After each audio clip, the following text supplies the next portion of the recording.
கடந்த 3 ஆண்டுகளுக்கு மேலாக ஒன்றிணைவோம் ஒருங்கிணைவோம் என்று மீண்டும் அனைத்து இந்திய அண்ணா திராவிட முன்னேற்ற கழகத்தில் தொடர்ந்து பயணிக்க வேண்டும் என்றுதான் அவர் தொடர்ந்து இந்த முயற்சியை மேற்கொண்டு வந்தார். அது பலனளிக்கிறது.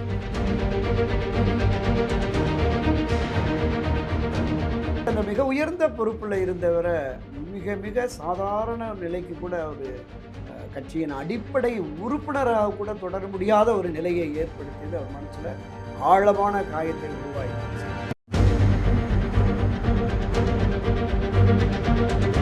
அதிமுகவுக்கு எதிரான ஒரு நிலைப்பாட்டை எடுப்பது என்பது பாவச் செயல் என்று திரு ஓபிஎஸ் உணர்ந்திருக்கிறார். அப்போ அந்த பாவச் செயலை செய்வதற்கு தூண்டிய திரு எடப்பாடி பழனிசாமி தான் குற்றவாளி என்பதுதான் என்னுடைய. அதாவது இப்போ ஓபிஎஸ் அவர்கள் ஒரு பாவத்தை செய்கிறோம் அப்படி என்று தெரிந்தே செய்கிறார். ஆமாம், அதுதான் சொல்றேன். அரசியலில் தன் இருப்பை தக்க வைத்துக் கொள்ள வேண்டும். தனக்கான எதிர்காலத்தை, அரசியல் எதிர்காலத்தை அவர் தீர்மானித்து கொள்ள வேண்டும். அதற்கு இது உசிதமானது என்று பார்த்திருக்கிறார். கூடுதல் வாய்ப்பாக இவரை பயன்படுத்திக் கொள்ள வேண்டும் என்று திமுக அவர் இணைச்சிருச்சு. இவரும் இணைந்து விட்டார். இவருடைய அந்த விமர்சனங்கள் என்பது பொதுவெளிகள் இருக்கும். காலப்போக்கில் அவருக்கு அந்த துணை பொதுச் செயலாளர், முதன்மை செயலாளர் திமுகவில் கொடுத்து முன்வரிசையில் உட்கார வச்சு திமுக தலைவரும் முதலமைச்சருமான ஸ்டாலின் அவருடைய மதிப்பும் மரியாதையும் இவர் மீது அதிகமாக வைத்திருக்கிறார். மறைந்த முதலமைச்சர் கருணாநிதியினுடைய குட்புக்கில் கூட இவர் இருந்தவர் தான். அதனால் நிச்சயமாக இவருக்கு ஒரு நல்ல பொறுப்புகள் கிடைக்கும்.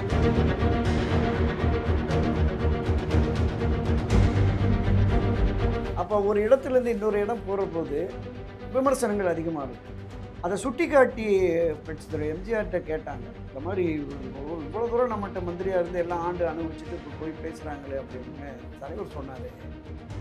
அவர்கள் நம்மோடு இருக்கிற பொழுது நம்மை பாராட்டி புகழ்ந்து பேசினார்கள், அதை மட்டுமே மனதில் கொள்வோம். வெளியில் போய் அவங்க இருக்கிற இடத்துக்கு விசுவாசமாக இருக்கணும்னு காட்டணும்னு பேசுகிறாங்க, அதை நம்ம பொருட்படுத்த வேண்டாம் அப்படிங்கிற மாதிரி சொல்லுவார். அரசியலில் அதுதான் அன்றையிலிருந்து இன்றைக்கு வரைக்கும் இந்த கவுண்டமணி சொல்கிற டயலாக் தான் அரசியலில் இதெல்லாம் சாதாரண அப்படிங்கிற டயலாக் தான் நிலைச்சு நிற்குது. ஆமாம் ஆமாம் ஆமாம், உண்மை உண்மை உண்மை.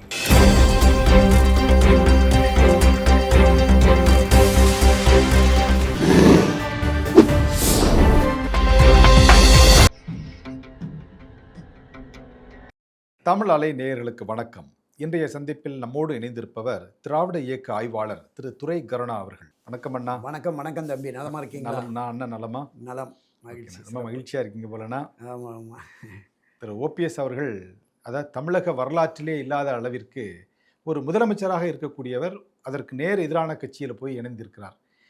நேற்று இணைந்த அன்று அவர் அது சம்பந்தமான நிறையா அவரை பாராட்டியும் அவர் விமர்சித்தும் செய்திகள் வந்துச்சு. இந்த முடிவை அவர் எடுப்பதற்கு ஒரு கடினமான சூழ்நிலையும் ஒரு தன்னம்பிக்கையும் வேணும். எந்த நம்பிக்கை அவர் இந்த முடிவு எடுக்க வைத்ததுன்னா?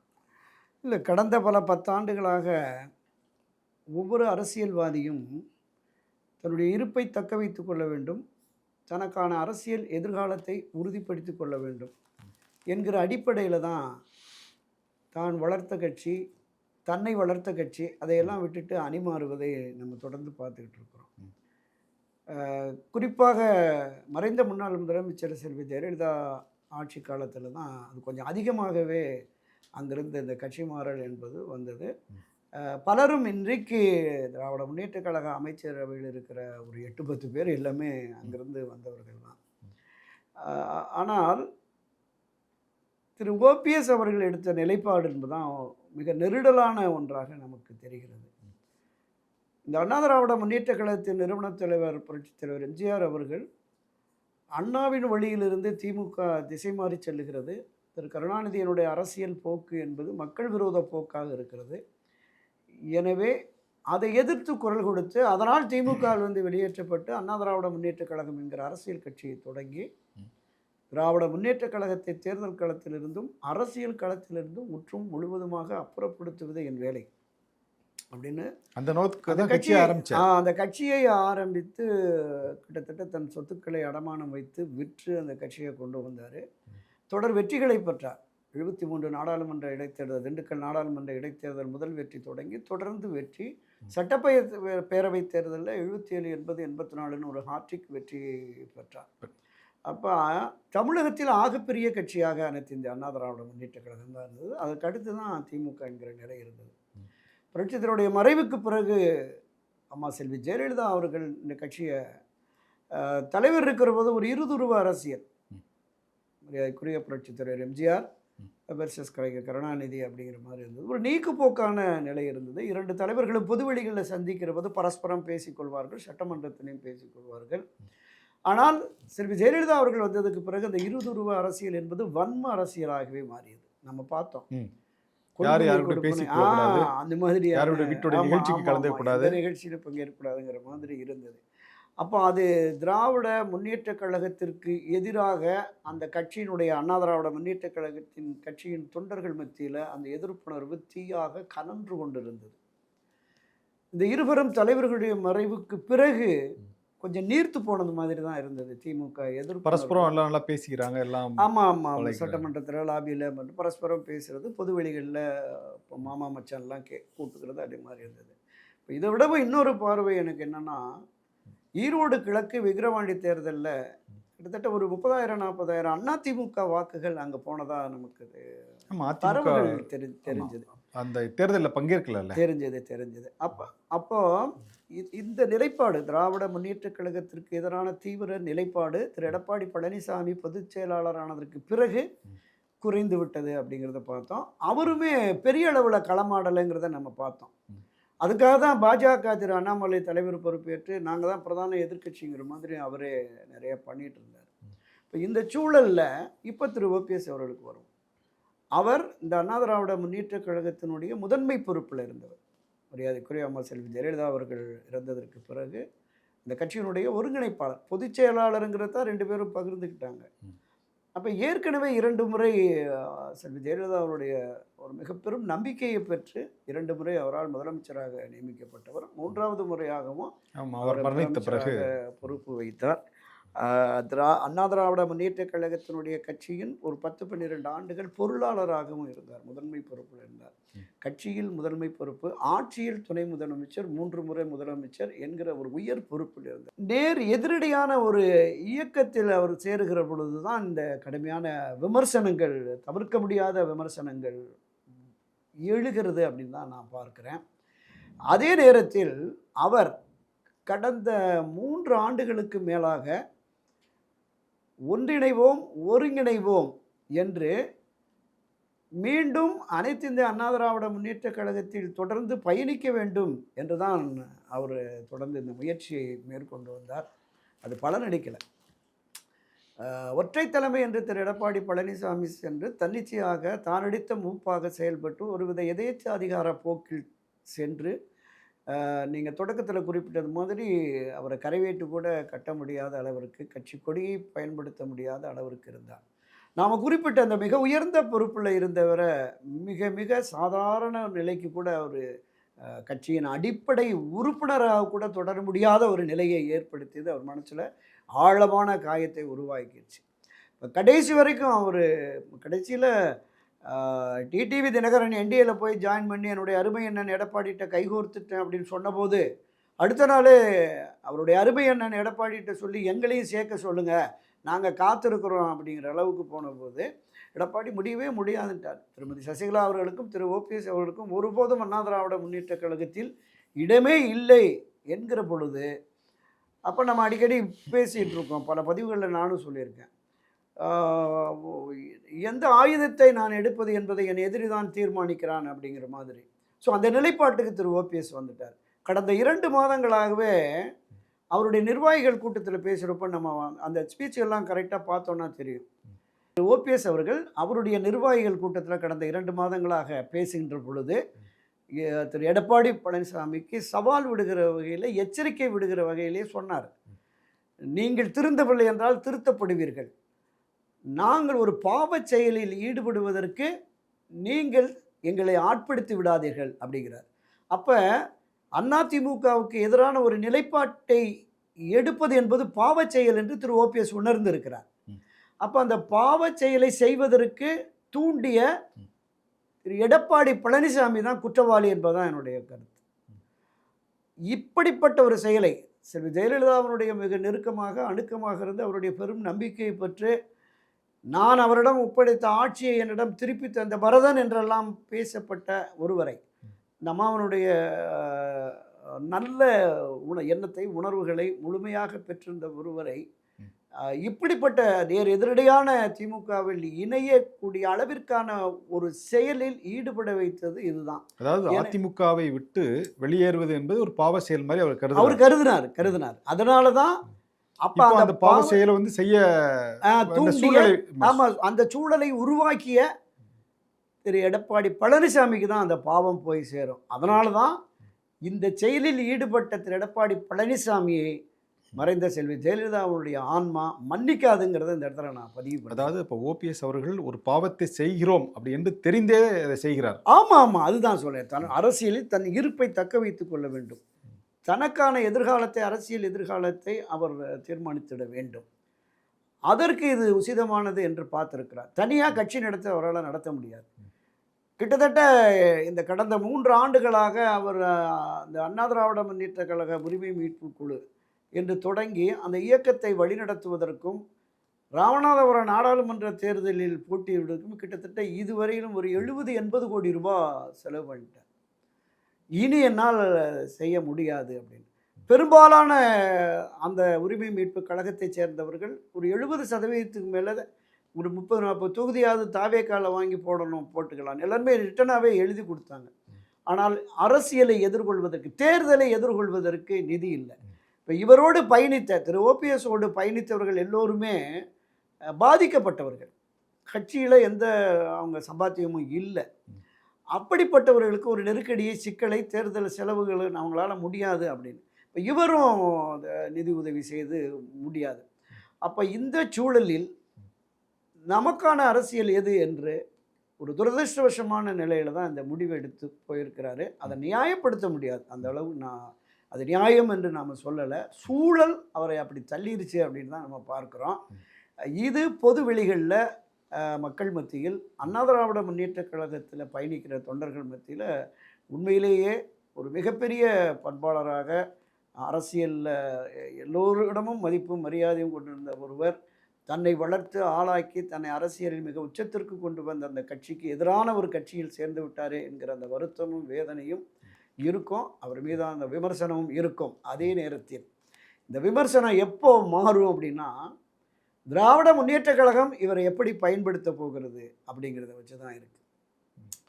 இந்த உரிமை மீட்பு கழகத்தை திமுகவோட கூட்டணியில் இணைத்து ஒரு 5 சீட்டோ 10 சீட்டோ வாங்கியிருந்தா கூட பரவாயில்ல அப்படின்னு பேச தொடங்கின அவருடைய ஆதரவாளர்கள் மாநில மாவட்ட நிர்வாகிகள் பலருமே அப்படி ஒரு நிலைப்பாட்டை கூட எடுத்திருக்கலாம். அப்படி ஒரு வாய்ப்பு கூட இருந்துச்சு அவருக்கு. ஆனால் அதை பயன்படுத்தாம போய் கட்சியில் இணைஞ்சது தான் இப்போ பொதுமக்களும் சரி அதிமுகவுடைய ஃபாலோவர்ஸ் இருக்காங்க இல்லையா அவங்களும் சரி அவங்க சொல்லக்கூடிய விஷயம் வந்து ஓபிஎஸ் வந்து திமுகவில் போய் இணையிறது வந்து அதாவது ஒரு கூட்டணியாக இணையதில் வந்து எந்தவித ஆட்சேபனையோட இருக்க வாய்ப்பு இல்லை. ஆனால் அவர் வந்து ஒரு அடிப்படை உறுப்பினராக போய் சேர்ந்தது அப்படிங்கிறதான் ஒரு பெரிய விமர்சனத்துக்கு உள்ளாகுது. அவர் ஏன் இந்த முடிவை எடுத்தார் அப்படிங்கிற தன்னுடைய ஆதங்கங்களை வந்து சமூக வலைத்தளங்கள்லையும் பேட்டிகள்லையும் குறிப்பிடுறாங்க. அதை எப்படி அவர் எதிர்கொள்ள போகிறார்? அதுதான் இப்போ அவரை நம்பி வந்திருக்கிற மாநில மாவட்ட நிர்வாகிகள்னு ஒரு குறைந்தபட்சம் ஒரு 40-50 பேராவது முன்னாள் எம்பி முன்னாள் எம்எல்ஏ முன்னாள் அமைச்சர்கள் அப்படின்னு இருக்கிறாங்க. திராவிட முன்னேற்ற கழகத்தோடு கூட்டணி என்று வருகிற பொழுது அதிகபட்சம் வேணால் ஒரு 5 இடங்கள் கொடுக்கலாம். இந்த 45-50 பேரில் 5 பேரை கொடுத்துட்டு 40 பேருடைய எதிர்ப்பை அவர் சம்பாதிக்கணும். இன்னொன்று அது வெற்றி சாத்தியமா? ஏன்னா பாஜக ஆதரவோடு சுயேட்சை வேட்பாளராக ராமநாதபுரத்தில் நின்றும்போது அவரால் வெற்றி பெற முடியல. அப்போ இந்த தேர்தலில் திராவிட முன்னேற்ற கழகத்தோடு இணைந்து உதயசூரியன் சின்னத்தில் போகிறபோது வெற்றி பெற வைத்து விடுவார்கள். ஆனால் இப்படி ஒரு 5 சீட்டு 6 சீட்டு வாங்கி திமுக ஆதரவு சுயேட்சை என்ற களத்திற்கு வருகிற பொழுது வெற்றி சாத்தியமா என்பது மிகப்பெரிய கேள்வி. திராவிட முன்னேற்ற கழகத்துமே யோசிப்பாங்க. ஒருவேளை ஒரு 4-5 சீட்டு ஜெயிச்சுட்டு இவர் வெளியில் போய் மீண்டும் நான் அதிமுகவை இணைக்க போகிறேன்னு கிளம்பிட்டாருன்னா நமக்கு ஒரு 4-5 சீட்டு போயிடுமே அப்படின்னு திமுக இருக்குது.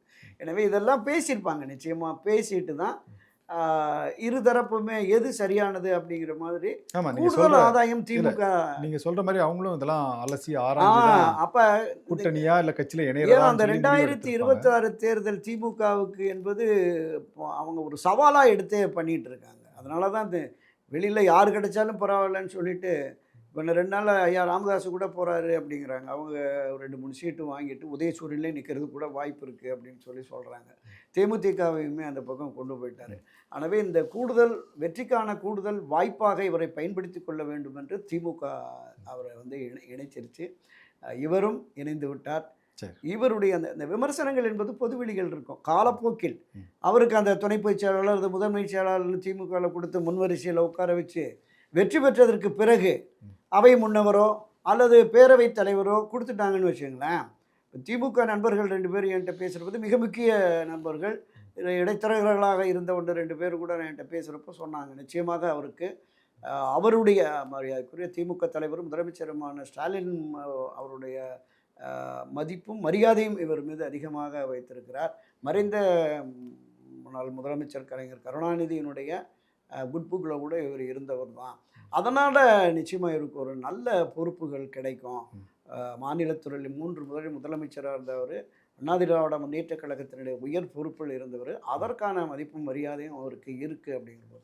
அப்படி இருந்து அந்த நிலைப்பாடு வருகிற பொழுது ஒரு 3 மாதம் 6 மாதத்தில் இந்த விமர்சனங்கள் தாண்டி சரியான முடிவெடுத்துட்டாரியா, எடப்பாடிக்கு சரியான பாடம் புகட்டிட்டாரியா அப்படிங்கிற மாதிரியான பேச்சு வந்துடும். சரி சார். சார் கிட்டத்தட்ட 1973 அதிமுகவுடைய அடிப்படை உறுப்பினர், கிளை செயலாளர், தேனி நகர்மன்ற செயலாளர், சட்டமன்ற உறுப்பினர், அமைச்சர், முதலமைச்சர், அதுக்கப்புறம் கட்சியினுடைய ஒருங்கிணைப்பாளர், இந்த மாதிரி ஒரு உயர்ந்த பதவிக்கு வந்தவர். அப்போதெல்லாமே அவர் வந்து தன்னை திமுகவை கடுமையாக விமர்சனம் பண்ணி தான் இந்த அளவுக்கு ஒரு வளர்ந்திருப்பார் அவர். இப்போ திமுக போய் சேர்ந்த பிறகு புரட்சித் தலைவர் எம்ஜிஆர், புரட்சித் தலைவி செல்வி ஜெயலலிதா உருவாக்கிய அதிமுகவுக்கு எதிராக தான் அவர் வந்து களமாடி ஆக வேண்டிய சூழ்நிலை. அதை எப்படி அவர் எதிர்கொள்ள போகிறார் சார்? இந்த அண்ணா திராவிட முன்னேற்ற கழகத்தினுடைய நிறுவன தலைவர் எம்ஜிஆர் அதை கிட்டத்தட்ட ஒரு 30-32 ஆண்டுகளாக கட்டி காப்பாற்றிய செல்வி ஜெயலலிதா இந்த இருவரும் தலைவர்களை தொடவே மாட்டார். எடப்பாடி பழனிசாமி தலைமையிலான அதிமுகவின் செயல்பாடு, அவருடைய அணுகுமுறை, அவரால் ஏற்படக்கூடிய பாதிப்புகள், இதை மட்டுமே தான் இவர் பிரதானப்படுத்தி விமர்சனத்தை முன்வைப்பார். தன்னை வளர்த்த இந்த இயக்கம், அதான் சொல்றேன், அரசியல் விமர்சனம் பண்ணி தானே ஆகணும். ஆமா, அதிமுக அரசுன்னு வரும்போது அது 2 பேரையும் பாதிக்கத்தானே செய்யும். இல்ல அது இருக்கும். அது எடப்பாடி அரசுன்னு சொல்லிட முடியாது. இல்ல அதுதான் நான் சொல்ல வரேன். எடப்பாடி தலைமையிலான அந்த அரசு செய்த தவறுகள் அப்படின்னு சொல்லுவார். அப்படி இந்த பக்கம் வர்றபோது அந்த தவறுகளை சுட்டி காட்ட கூட அவருக்குமே ஒரு நெருடல் இருக்கும். ஏன்னா அவர் துணை முதலமைச்சராக இருந்தார். கண்டிப்பாக. அதனால் பொலிட்டிக்கலாக இனிமேல் அதிமுக ஆட்சி எடப்பாடி பழனிசாமி தலைமையில் வரக்கூடாது, வர விடக்கூடாது அப்படிங்கிற விமர்சனம் தான் இந்த தேர்தல் நேரத்தில் பெரும்பாலும் அவர் முன்வைப்பதற்கான வாய்ப்பு இருக்கிறது. ஒரு அரசியல் இயக்கத்திலிருந்து இன்னொரு இயக்கத்திற்கு வருகிற பொழுது அதற்கு எதிரான விமர்சனங்களை பலமுறை பலரும் வைத்திருக்கிறார்கள். நீங்கள் மரியாதைக்குரிய நாஞ்சில் மனோகரன் அவர்கள், மதிப்பிற்குரிய திரு கருணாநிதி அவர்களை மிக கடுமையாக கருவின் குற்றம்லாம் எழுதி மிகப்பெரிய அளவில் அது ஒரு பெரிய அளவில் பேசுபொருளாகிடுச்சு. அப்படி எழுதி அண்ணா திராவிட முன்னேற்ற கழகத்திலிருந்து அவருக்கு எதிராக பல விமர்சன கட்டுரைகளை பேச்சுக்கள் எல்லாம் பேசிட்டு அடுத்த ஒரு 6 மாதத்துலேயே போய் திராவிட முன்னேற்ற கழகத்தில் இணைந்துட்டார். திரும்ப ஒரு முறை மறுபடியும் அதிமுகவுக்கு வந்தார் என்பதில் மறுபடியும் போயிட்டார். அப்போ ஒரு இடத்துலேருந்து இன்னொரு இடம் போகிற போது விமர்சனங்கள் அதிகமாக இருக்குது. அதை சுட்டி காட்டி புரட்சித் தலைவர் எம்ஜிஆர்கிட்ட கேட்டாங்க, இந்த மாதிரி இவ்வளோ தூரம் நம்மகிட்ட மந்திரியாக இருந்து எல்லாம் ஆண்டு அனுபவிச்சுட்டு இப்போ போய் பேசுகிறாங்களே அப்படின்னு. தலைவர் சொன்னார், அவர்கள் நம்மோடு இருக்கிற பொழுது நம்மை பாராட்டி புகழ்ந்து பேசினார்கள், அதை மட்டுமே மனதில் கொள்வோம். வெளியில் போய் அவங்க இருக்கிற இடத்துக்கு விசுவாசமாக இருக்கணும்னு காட்டணும்னு பேசுகிறாங்க, அதை நம்ம பொருட்படுத்த வேண்டாம் அப்படிங்கிற மாதிரி சொல்லுவார். அரசியலில் அதுதான் அன்றையிலிருந்து இன்றைக்கு வரைக்கும் அந்த கவுண்டமணி சொல்கிற டயலாக் தான் அரசியலில் இதெல்லாம் சாதாரணமாக அப்படிங்கிற டயலாக் தான் நிலைச்சு நிற்குது. ஆமாம், உண்மை. எந்த சூழலிலுமே அரசியல்வாதிகள் நம்ம அடிக்கடி அதான் பேசுவோம். அரசியலில் எப்போது வேண்டுமானாலும் எது வேண்டுமானாலும் நடக்கலாம். அரசியலில் நிரந்தர நண்பனும் இல்லை, நிரந்தர பகைவனும் இந்த இல்லை. ஒரு டைலாக் தான் சார் எந்த அரசியல்வாதிகளை வந்து எந்த அரசியல் கட்சிக்கும் நிரந்தரமான கொள்கை லட்சியம் என்பதும் இல்லை. வெற்றிதான் இலக்கு. தேர்தல் என்று வந்துவிட்டால் வெற்றிதான் இலக்கு. அந்தந்த கட்சியினுடைய கொள்கைகளை, லட்சியங்களை, தத்துவங்களை, கருத்தியல்களை ஒத்தி வைத்துவிட்டு தேர்தலுக்காக யாரோடும் கூட்டணி சேர்ந்து வெற்றி பெற்று விடலாம் என்கிற அந்த கருத்தாக்கம் வந்துருச்சு. 1967 இருந்தே. அப்போ பேரறிஞர் அண்ணா உருவாக்குனதே முரண்பட்ட கட்சிகள் தான்.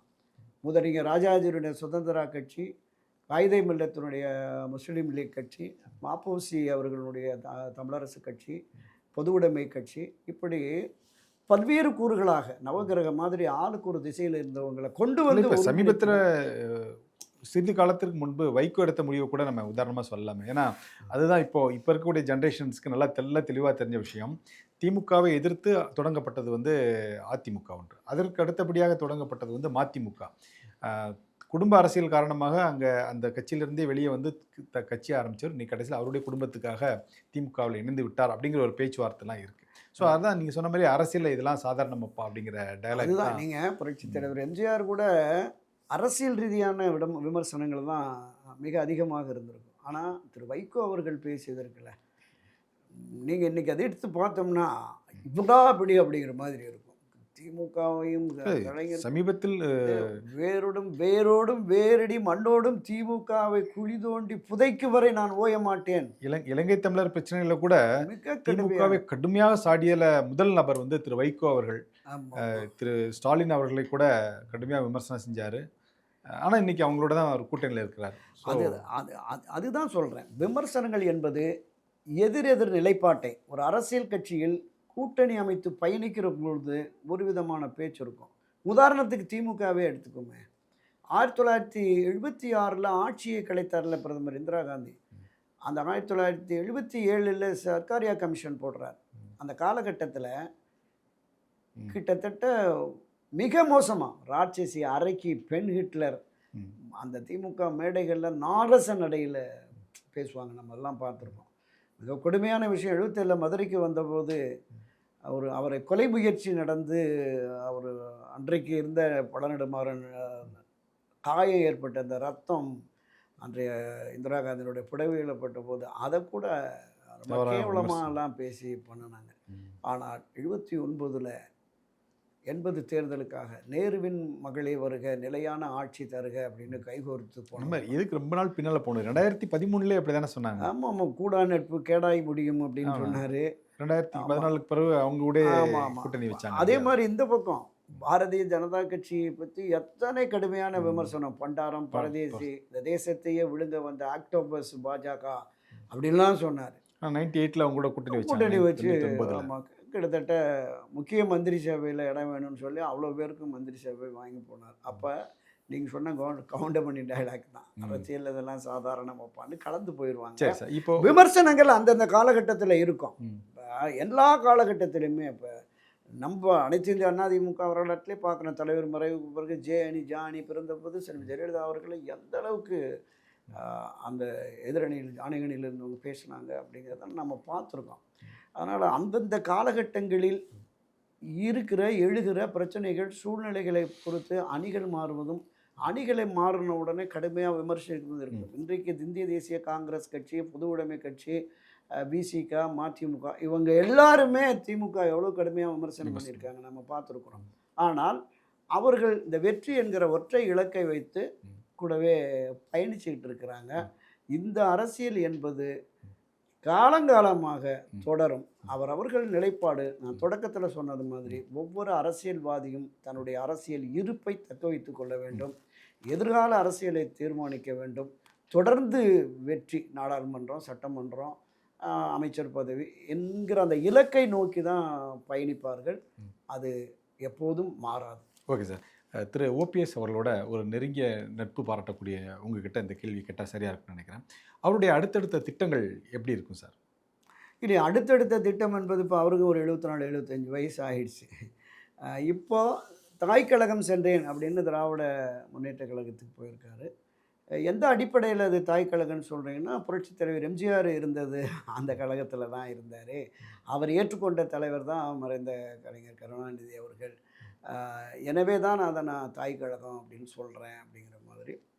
அவர் இன்னொரு கருத்தையும் நான் பேசுகிறப்போ சொன்னார். 1979 தலைவரே கூட அதிமுகவில் இணையும்னு சொல்லி முயற்சி மேற்கொண்டார்ல. அப்போது அந்த ஒரு எதிர் நிலைப்பாட்டை மாற்றி உடன்பாடு வைக்க வேண்டும் என்கிற கருத்தாக்கம் தலைவருக்கே இருந்ததில்ல. அப்போ நான் செஞ்சதில் என்ன தப்பு அப்படிங்கிற மாதிரி கேட்டார். நான் சொன்னேன், ஒவ்வொன்றுக்குமே நாம் செய்கிற தவறுகளுக்கு நியாயம் கற்பிக்கலாம். கண்டிப்பாக. அதில் எல்லோருடைய இதுக்குமே நியாயம் கற்பிக்கலாம். இப்போ இது உங்கள் மனச்சாட்சி முடிவுக்கே விட்டுறேன் அப்படின்னு தான் சொல்லிட்டு வந்தேன். அவர் மனச்சாட்சிப்படி முடிவு எடுத்துட்டார். அவர் பயணம் போகிற போது திராவிட முன்னேற்றக் கழகத்தில் அவருக்கு எந்த விதமான, ஏன்னா இங்கேருந்து போன எல்லாருக்குமே நல்ல செல்வாக்கு இருக்கிறது. நீங்கள் சென்னையை பார்த்தீங்கன்னா, சென்னையே திமுக கோட்டையாக மாற்றியிருக்கார் சேகர்பாபு. அவர் செயல்பாபுன்னு பேசக்கூடிய அளவுக்கு கொண்டு போயிட்டாங்க. கொங்கு மண்டலத்தில் ஆனால் இப்போ போய் எல்லாம் சமீபத்தில் இணையதெல்லாம் பார்க்கும்போது திமுக வந்து அதிருப்தி அதிமுக தான் அதிமுகவா மாறிடுமோ அப்படிங்கிற ஒரு எண்ணம் கூட தோன்றுது. இல்லை ஒரு முறை துரைமுருகனே கமெண்ட் அடித்தார். சட்டமன்றத்தில் உட்காந்து என்னப்பா அப்படி திரும்பி பார்த்தா அதிமுக அமைச்சரவை மாதிரியே தெரியுது, எல்லாம் அவங்க தான் உட்காந்துருக்காங்க அப்படின்னு கமெண்ட் அடித்தார். அந்த மாதிரி தான் இப்போ கிட்டத்தட்ட ஒரு 8-10 பேர் அங்கே இருக்கிறாங்க. மாநில நிர்வாகிகள், மாவட்ட நிர்வாகிகள், இலக்கிய அணிகளில் கொள்கை உறுப்பு செயலாளர் இங்கேருந்து போன ஆட்கள் நிறையவே அக்காமடேட் பண்ணியிருக்கிறாங்க. உடனே இப்போ போகிறவங்களுக்கு அதற்கான வாய்ப்பு, திரு ஓபிஎஸ் ஆதரவு நிலைப்பாட்டில் இருக்கிற சில மாவட்ட செயலாளர்கள் சில பேர் போகிறாங்க அப்படின்னு சொல்லி நான் கேள்விப்பட்டேன். அப்படி வருகிற பொழுது அது அப்படி கொஞ்சம் கொஞ்சமாக அந்த கலர் மாறி, அதான் சார். இப்போ திராவிட நீண்ட நாள் பத்திரிகையாளராக இருந்திருக்கீங்க, அப்புறமேட்டுக்கு திராவிட இயக்க ஆய்வாளராகவும் செயல்படுறதுனால இந்த கேள்வி உங்ககிட்ட கேட்டால் ரொம்ப சூட்டபுளாக இருக்கும்னு நினைக்கிறேன். இப்போ புதுசாக எல்லாம் அதிமுகவில், அதாவது நேர் எதிராக செயல்பட்ட கட்சி அதிமுகவிலேருந்து எல்லாம் போய் திமுகவில் இணைகிறாங்க. திமுகவில் இணைந்த உடனே அவங்களுக்கு ஒரு நல்ல பதவி கொடுக்குறாங்க. மோரோலஸ் அவங்களுக்கு வந்து ஒரு அமைச்சர் பதவி கூட கொடுக்குறாங்க. ஆனால் அங்கே நிரந்தரமாக இருக்கக்கூடிய திமுகவுடைய நிர்வாகிகளுக்கு இது ஒரு நெருடலை ஏற்படுத்தாதா?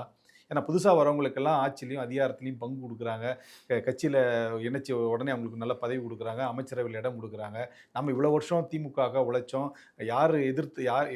அதிமுகவை எதிர்த்து இவ்வளோ தூரம் நம்ம போராடணும், ஆனால் நமக்கு எந்த பதவியும் கொடுக்கலங்கிற ஒரு நெருடல் அவங்களுக்கு இருக்கும் இல்லையா? இல்லை, நிச்சயமாக இருக்கும். ஏன்னா 2021 அமைச்சரவை பட்டியல் வருகிற பொழுது செந்தில் பாலாஜிக்கு மேலே முக்கியமான அந்த மதுவிலக்கு ஆயத்துறை, மின்சாரத்துறை கொடுத்த உடனே வெளிப்படையாக சில மூத்த அமைச்சர்கள் கோபமாக இதெல்லாம் சரியான அணுகுமுறை இல்லை அப்படின்னா.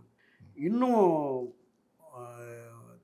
திரு பெரியசாமி அவர்கள் எனக்கு மந்திரி பதவியே வேண்டாம்ப்பா அப்படின்லாம் கொஞ்சம் கோச்சிட்டு போய் அப்புறம் அவரை சமாதானப்படுத்தி கிட்டத்தட்ட 1 வருஷமாக அந்த பக்கமே வீட்டு பக்கமே அவருக்கு அலாட் பண்ண வீட்டு பக்கமே போகலை அப்படிங்கிற மாதிரிலாம் கேள்விப்பட்டேன். ஒரு பொறுமல் நிச்சயமாக அங்கே இருந்ததுங்கிறது நமக்கு வலைத்தளங்களில் அந்த வார இதழ்களில் அதுகள் எல்லாமே போட்டிருந்தாங்க. அதிருப்தி இருக்குது அப்படிங்கிறது. இந்த அதிருப்தி என்பது கீழே வரைக்கும் இருக்கும். ஆனால் இப்போ இருக்கக்கூடிய அமைச்சரவையிலேயே எடுத்துக்கிட்டிங்கன்னா திரு முத்துசாமி, ஏவாவேலு, சேகர்பாபு, செந்தில் பாலாஜி, ரகுபதி, அனிதா ராதாகிருஷ்ணன், இந்த மாதிரி ஒரு பெரிய பட்டியலே நீளுத. இப்போ வர இவர் புதுசாக வைத்தியலிங்கம் போய் சேர்ந்திருக்கிறாரு, அடுத்தபடியாக மனோஜ் பாண்டியே சேர்ந்திருக்கிறாரு, அது இதுக்கு எல்லாம் தலையாக இருந்தக்கூடிய ஓபிஎஸ் சேர்ந்திருக்காங்க. அதனால இனிமேல் அங்கே வந்து திமுக அமைச்சரவைங்கிற போல அதிமுக அமைச்சரவை மாதிரியே ஒரு தோற்றம் ஏற்படுமே. இல்லை, நிச்சயமாக அது காலப்போக்கில் இந்த நிலை வரும். அதாவது ஒரு அரசியல் இயக்கம் தொடர்ந்து வெற்றி பாதையில் பயணிக்கணும் என்கிற பொழுது சாமர்த்தியமாக, சாதுரியமாக, திறமையாக அரசியலை கையாளுகிறவர்கள் நமக்கு வெற்றி தேடி தருவார்கள் என்கிற அந்த கருத்தாக்கத்தின் அடிப்படையில் தான் ஒரு கட்சி அவங்களுக்கு முதன்மை பொறுப்பு இருக்குது. இப்போ உதாரணத்துக்கு இங்கே 2 முறை சட்டமன்ற உறுப்பினராக இருந்த விபி கலைராஜன் அங்கே போயிருக்கார். ஏதோ இலக்கிய அணின்னு போட்டு அப்படியே வந்துட்டாங்க. ஆனால் அதுக்கு சேகர்பாபுக்கு என்ன முக்கியத்துவம் அப்படிங்கிறத நம்ம பார்க்குறோம். களத்தில் நின்று வெற்றிக்காக களமாடுகிறவர்கள் என்றால் புதியவர்களை நாம் அரவணைப்போம் அப்படிங்கிறது தான். அதே மாதிரி தான் நம்ம செந்தில் பாலாஜிக்கு எதிராக மிக கடுமையாக அவர் அதிமுகவினுடைய அமைச்சரவையில் பொறுப்பில் இருந்தபோது சட்டமன்றத்திலும் பொதுவெளிகள்லையும் அவரை சிறையில் தள்ளணும், கடுமையாக விமர்சனம் செய்தார் முதலமைச்சர் ஸ்டாலின் அவர்கள். ஆனால் அவர் வந்த உடனே அவருடைய செயல்களை பார்த்து அந்த தேர்தலில் அவர் களமாடுகிற அந்த விஷயத்தை பார்த்துட்டு எந்த அரசியல் கட்சிக்குமே வெற்றி தான் முக்கியம். கொங்கு மண்டலத்தில் மிக மூத்த திமுக தலைவர்கள்லாம் இருந்தாங்க. அவர்கள் மிதவாதிகளாக இருந்தார்கள். சேகர் செந்தில் பாலாஜி போன்றவர்கள் அரசியல் தீவிரவாதிகளாக இருந்து களமாடி வெற்றியை தேடித் தருகிறார்கள் பொழுது அவர்களை அரவணைக்க வேண்டும் என்கிற போக்கு திமுகவுக்கு வந்துருச்சு. எனவே தான் இப்போ போகிறவங்களுக்கெல்லாம் அவர்களுடைய அந்த ஏரியா செல்வாக்கு என்ன, அவங்க அரசியலில் பயணித்த அந்த விதம் என்ன நம்ம பார்த்தோம்.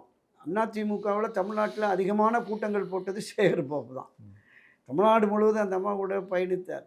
அதே மாதிரி இப்போ திராவிட முன்னேற்ற கழகம் ஜூனியருங்கிற இதெல்லாம் கிடையாது. அவங்களுடைய திறமையின் அடிப்படையில் அவர்கள் கட்சிக்கு பயன்படுவார்கள், கட்சியின் வெற்றிக்கு பயன்படுகிறார்கள் என்கிற பொழுது அவர்களுக்கான முக்கியத்துவத்தை கொடுத்து விட்டு அதிருப்தியாளர்களை கூப்பிட்டு அவங்களையும் சமாதானப்படுத்துகிறது. ஒரு வாரியம் கொடுத்தோ அல்லது மாவட்ட பொறுப்பு மாநில பொறுப்புன்னு கொடுத்து அவர்களையும் சமாதானப்படுத்தி நாம் தொடர்ந்து ஆட்சி அதிகாரத்தில் இருக்க வேண்டுமென்றால் இவர்களுடைய உழைப்பு தேவை அப்படிங்கிற போது அதை ஏற்றுக்கொள்ளக்கூடிய தன்மை. சில பேருக்கு பொறுமல் இருக்கும், பெரிய அளவில் அதிருப்தி இருக்கும். 55-60 வருஷமாக நான் தொடர்ந்து இருக்கிறேன், இந்த முந்தா நாள் வந்தவன் எனக்கு பக்கத்தில் மந்திரியாக உட்காந்துருக்கான் அப்படின்லாம் பேசுவாங்கல்ல, அது இருக்கும். ஆனால் கட்சி தலைமை என்ன முடிவெடுக்கிறதோ அதுக்கு கட்டுப்பட்டு போகிற ஒரு போக்கு திமுகவில் இருக்குன்னு நான் பார்க்குறேன். சரிங்க சார்.